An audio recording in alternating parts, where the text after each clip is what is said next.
તો ભાઈ સાહેબ અત્યારે નીકળ્યા છીએ ખરીદી કરવા, બરોબર. અને લેડી ગેંગ અમારી જો કોફી પીને આવી, કોફી પીવા તો ઓફિસ આવી હતી. જો આયલા આવી, જો તને સિક્કા પાડે છે કોફી હાટું. જો જો જો જો સ્વેગ જો ખાલી ભાઈ. રસિકલાલની ચટણી, સંતરું અને એકનું નથી ખબર પડતી મને, ખાલી ખોટા સિક્કા પાડે છે બધા. આ સંતરું, આ તો દૂધું જેવી જ છે. જા સંતરું, પછી આ રસિકલાલની ચટણી.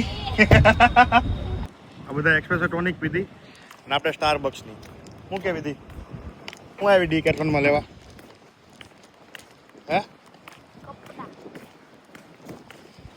તો ભાઈ જો આ બાજુ નીકળ્યા હતા ડીકેથલોનમાં આવવા, રસ્તામાં સ્ટારબક્સ આવે તો આપણે ની ભાઈ બ્લેક કોફી જેસ્ટો ઓરેન્જ કોલ્ડ બ્રૂ નવી આવી છે, એ ટ્રાય કરીને બહુ મસ્ત છે ભાઈ, તમે ટ્રાય કરવી. હવે ડીકેથલોનમાં જઈને થોડુંક બતાવી તમને હું લઈએ છે ને.